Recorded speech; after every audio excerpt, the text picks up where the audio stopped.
Confident group ഉടമ റോയ് ബാംഗ്ലൂരിൽ ആദായനികുതി റെയ്ഡിനിടെ സ്വയം വെടിവെച്ച് മരിച്ചുവെന്ന ദുഃഖകരമായ വാർത്തയാണ് പുറത്തു വന്നുകൊണ്ടിരിക്കുന്നത്. കോടീശ്വരന്മാരായ ആൾക്കാർക്ക് പോലും മരണത്തെ പുൽകേണ്ടി വരുന്നത് എന്തുമാണ് എന്ന് മനസ്സിലാവുന്നില്ല. കപ്പൽ ചോദിക്കുന്ന പേരുള്ള ഒരാൾ വർഷങ്ങൾക്ക് മുമ്പ് വയനാട്ടിൽ കൊട്ടാരം പോലുള്ള വീട് 6000 കോടിയിലേറെ ആസ്തി ആത്മഹത്യ ചെയ്തത് ഞെട്ടിച്ചിരുന്നു. ആത്മഹത്യ ഒന്നും പരിഹാരമല്ലെന്ന് എല്ലാവരും മനസ്സിലാക്കുക. പ്രത്യേകിച്ച് ഇക്കാര്യത്തിൽ ED റെയ്ഡ് നടക്കുമ്പോൾ അദ്ദേഹം എന്തിനാണ് അങ്ങനെ ചെയ്തത്? ED റെയ്ഡിൽ നിന്ന് രക്ഷപ്പെടാനുള്ള ഏറ്റവും എളുപ്പ വഴി അദ്ദേഹത്തിന് ആരെങ്കിലും പറഞ്ഞു കൊടുക്കേണ്ടതുണ്ടോ? സമകാലിക സംഭവങ്ങളൊന്നും ഈ റോയ് എന്ന് പറയുന്ന കോൺഫിഡൻറ്റ് ഗ്രൂപ്പുകാരൻ മനസ്സിലാക്കുന്നില്ലേ, കാണുന്നില്ലേ? അദ്ദേഹത്തിന് BJPയിൽ അംഗത്വം എടുത്താൽ പോരെ? കർണാടക BJP അധ്യക്ഷനെ വിളിച്ച് BJPയിൽ ചേരാൻ ആഗ്രഹിക്കുന്നു എന്ന് പറയുകയും അവർക്ക് എന്തെങ്കിലുമൊക്കെ ഒരു ഇലക്ട്രൽ ബോണ്ട് പോലെ എന്തെങ്കിലും ചില്ലറ പൈസ സംഭാവന കൊടുക്കുകയും അദ്ദേഹം തരുന്ന കാവി ഷോൾ അണിയുകയും ചെയ്ത് അദ്ദേഹത്തൊന്ന് കെട്ടിപ്പിടിച്ച് കഴിഞ്ഞാൽ ഏത് കൊലകൊമ്പത്ത് ഏടിയും പോവില്ലേ? റോയ്, താങ്കൾ എത്ര വലിയ കോടീശ്വരനാണ്, എവിടെയൊക്കെ നിക്ഷേപമുള്ള ആളാണ്.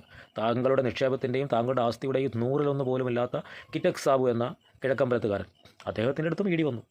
അദ്ദേഹം എത്ര ബുദ്ധിമാനാണ്. അദ്ദേഹം ഉടനെ BJPയിൽ ചേർന്നു. കേരള BJP അധ്യക്ഷൻ ചന്ദ്രശേഖരനെ കൂടെ പത്രസമ്മേളനം നടത്തി, ഷാൾ അണിയിച്ച് കെട്ടിപ്പിടിച്ചു. ED വന്ന തിരിച്ചുപോയ വഴിക്ക് പുല്ല് പോലും മുളച്ചില്ല. അമ്മാതിരി പോക്കായത് പോയത്. അതുപോലെ എത്ര ആൾക്കാർ, വ്യവസായ പ്രമുഖർ, വലിയ വലിയ ബിസിനസ് മാഗ്നറ്റുകൾ, EDയും ആദായ നികുതിയും വരുമ്പോൾ, പ്രശ്നങ്ങൾ വരുമ്പോൾ BJPയിൽ അംഗത്വം എടുക്കുന്നു. പ്രശ്നങ്ങളിൽ നിന്ന് അവർ ഒഴിവാകുന്നു. എന്താണ് റോയ് ചായ താങ്കൾക്ക് ആ ബുദ്ധി തോന്നാതെ പോയത്? ഇത്രയൊക്കെ പണം സമ്പാദിച്ച് ബിസിനസ്സിൽ വലിയ നേട്ടങ്ങൾ നേടി ഇത്രയൊക്കെ വലിയ പ്രസിദ്ധനായ അങ്ങക്ക് ആ ഒരു ബുദ്ധി വർക്ക് ചെയ്യാതെ പോയത് എന്തുകൊണ്ടാണ്? വളരെ വേദനാജനകം. താങ്കൾ ഒരല്പം ചിന്തിച്ചിരുന്നെങ്കിൽ, ഒന്ന് BJP ആശ്ലേഷിക്കാൻ തയ്യാറായിരുന്നെങ്കിൽ താങ്കൾക്കും താങ്കളുടെ ഗ്രൂപ്പിനും നല്ല രീതിയിൽ കാര്യങ്ങൾ ചെയ്ത് മുന്നോട്ട് പോകാമായിരുന്നില്ലേ? കിറ്റക്സ് സാബുവിൻ്റെയൊക്കെ കുശാകബുദ്ധി നമ്മൾ ഇതിലാണ് കാണേണ്ടത്. എത്ര കണ്ട് അദ്ദേഹം അത് ചെയ്തു നോക്കുക.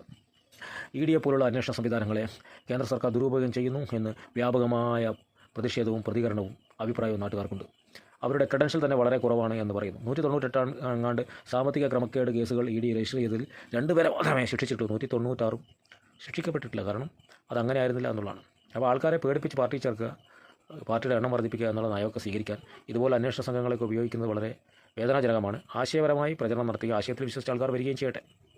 റോയ് ചായൻ്റെയും കുടുംബത്തിൻ്റെയും അവരുടെ ബിസിനസ്സിൽ സമുദായത്തിൽ ഉൾപ്പെട്ട എല്ലാവരുടെയും ദുഃഖത്തിൽ പങ്കുചേരുന്നു, അനുശോചനം അറിയിക്കുന്നു. ഇനി ഒരു വ്യവസായ പ്രമുഖനോ സാധാരണക്കാരനോ ആരും EDയുടെ കാര്യത്തിൽ അല്ലെങ്കിൽ ആദായ നികുതിയുടെ കാര്യത്തിൽ പേടി വന്ന് ആത്മഹത്യ ചെയ്യാൻ ഇടയാകരുത്. അതിനൊറ്റ വഴി എന്താണെന്ന് സാബു മുതലാളി നമുക്ക് കാണിച്ചു തന്നിട്ടുണ്ട്. അതുപോലെ പല മുതലാളിമാരും കാണിച്ചു തന്നിട്ടുണ്ട്. ജീവിക്കുക, മരണം വരെ, സ്വാഭാവിക മരണം നമ്മളെ തേടിയെത്തും വരെ ഈ ഭൂമിയിൽ ജീവിക്കാൻ ലഭിച്ച അവസരം നമ്മൾ നഷ്ടപ്പെടുത്താതിരിക്കുക.